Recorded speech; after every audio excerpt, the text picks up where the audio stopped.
Olha só, no bate-papo esportivo desse último domingo, dividimos tela com dois treinadores, João Alfredo, que é um pernambucano que está trabalhando no futebol da Paraíba, e também com o famosíssimo Charles Muniz, que já foi campeão pelo Sport, pelo Náutico, pelo Santa Cruz, ora como treinador, ora como preparador físico. Quem participou também foi o narrador esportivo da Rádio Cidade de Caruaru, Eri Santos, que sempre participa nos domingos conosco. Bom, para você que perdeu o bate-papo esportivo, eu separei aqui um corte muito interessante. Fizemos um programa basicamente falando sobre a desclassificação da seleção brasileira na Copa do Mundo. Mas a opinião de Charles Muniz me chamou a atenção bastante. Ele citou que Tite esqueceu de levar um especialista em defender pênaltis para a Copa do Mundo. Não tinha escutado ainda ninguém falar nesse detalhe. E olha que já teve isso na Copa do Mundo. Lembra da seleção da Holanda, que colocou um goleiro só para pegar pênalti? Pois é. Senta, pega aquela pipoca e curte esse corte do nosso bate-papo esportivo do último domingo aqui no nosso canal WA Repórter 100. Muito obrigado a todos vocês. Conseguimos passar dos primeiros 5.000 inscritos no nosso canal. Graças a você. Meus parabéns para você que acompanha nosso canal.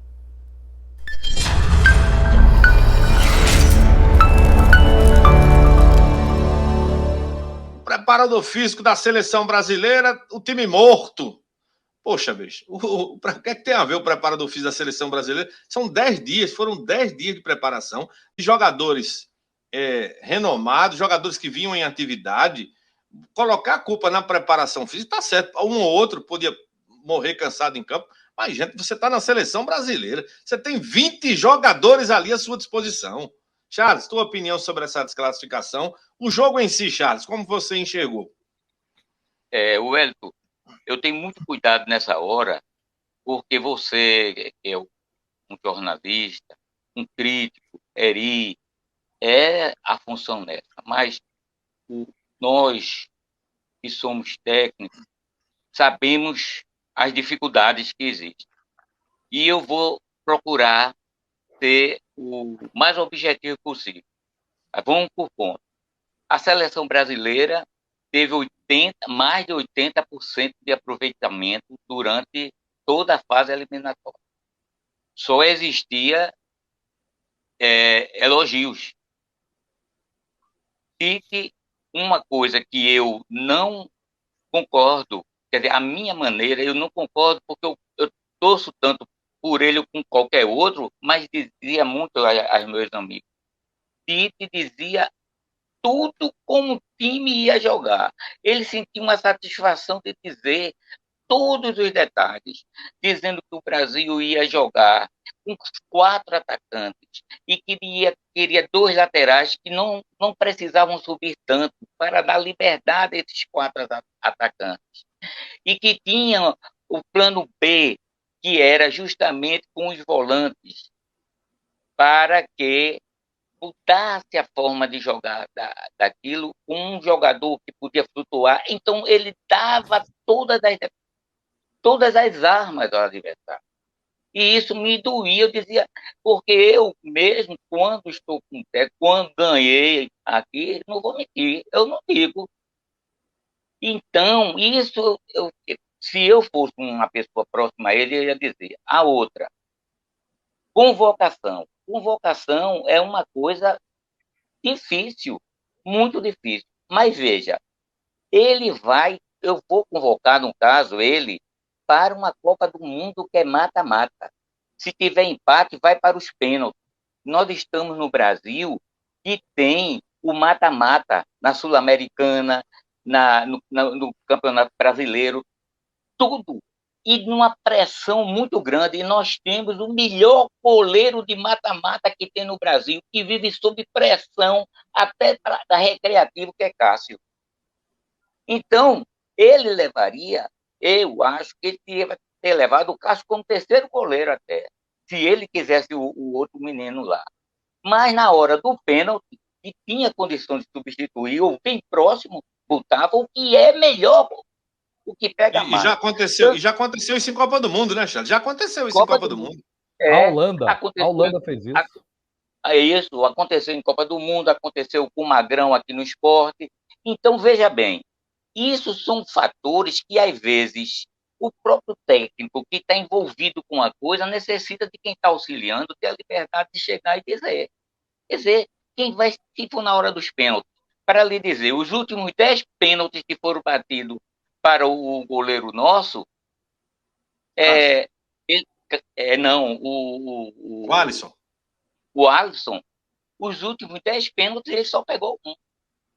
Imagine o Cássio pegando pênalti aí na Argentina, no Paraguai, no Uruguai, numa pressão com aquela torcida do Corinthians, e ele está ali. Quer dizer, ele psicologicamente, ele fisicamente, ele estaria numa condição melhor. Eu acho que ele não poderia ter feito isso. O segundo ponto foi esse das formas de jogar, que ele disse antes como ia jogar, e o Brasil ganhou, porque várias equipes já foram embora, porque futebol é isso. São jogos que são decisivos. Aí, tem o Vinícius Júnior. Vinícius Júnior foi muito bem marcado no início daquela partida. Então, ele tinha 2, 3 jogadores na cobertura dele, aí você viu que os outros participaram mais ativamente, menos o Rafinha, que realmente não estava bem. Aí ele tirou o Vinícius Júnior e colocou o garoto, Rodrigo. Aí, veja, tem no futebol, e não é segredo isso, tem jogador que ele não está muito bem por conta da marcação do adversário, mas por conta da preocupação que ele faz no adversário. Quando tira ele, é um alívio, porque não precisa mais ter 2, 3 ali atrás, e vai ter um jogador para compor outro setor. Eu acho que Vinícius Júnior poderia ter continuado, porque ele tem uma qualidade enorme de quebrar linhas com os dribles, e o menino, apesar de ser muito bom, Rodrigo, mas não correspondeu, para mim, não correspondeu o que poderia. E o terceiro fator, que foi tocado aí pelo Eri, faltando 5 minutos, teve um jogo logo após com Camarões, não sei se vocês vão lembrar, faltava justamente 4 a 5 minutos, e o técnico do Camarões chamou o zagueiro. Naturalmente, eu não posso fazer a leitura labial, mas dava tudo a entender que ele chamou dizendo: fica, não sobe, não vai mais, avisa. E o cara foi lá e fez aquilo ali. Aí tá por uma tensão, um grito naquela hora de dizer isso. Esse foi o outro detalhe que eu vi. E a seleção, a decisão da Copa do Mundo vai ser por detalhes, vocês vão ver. E o outro é que, nos pênaltis, ninguém se ateve à mudança do regulamento. E antigamente você mandava os 5, não podia trocar mais. Neymar vai bater o último porque é o mais experiente. Mas ninguém sabe o que é que vai ocorrer do primeiro para o quarto. Agora não. Agora ocorre o seguinte: quando está batendo pênalti, o adversário nosso fez um gol, ele está ganhando de 1-0. A gente tem que buscar o empate. Isso. E o empate, quem é que tinha mais condições de fazer? Neymar. Vamos empatar esse jogo. Por quê? Porque ocorreu justamente, Neymar não tem condições de bater. E também o aspecto, que eu não sei, mas o aspecto passado de Rodrigo como batedor de pênalti, numa condição de Copa do Mundo, é muito difícil para um atleta. Rapaz, o Charles levantou a bola de levar o especialista para a Copa. Quem é o pegador de pênalti leva como terceiro goleiro. Quem é o melhor batedor de pênalti do Brasil? Aí eu lembrei, do Brasil hoje jogando no Brasil, é o Gabigol, né? É o Gabigol, melhor batedor de pênalti. Não, mas o Pedro é o Neymar. O Pedro, viu, velho? O Pedro tá lá, o Pedro é excelente batedor também. Olá, meus amigos de Pernambuco, aqui é Mazola Júnior. Espero que todos estejam curtindo o canal WA Repórter 100. Inscreva-se no canal. Grande abraço a todos, tamo junto.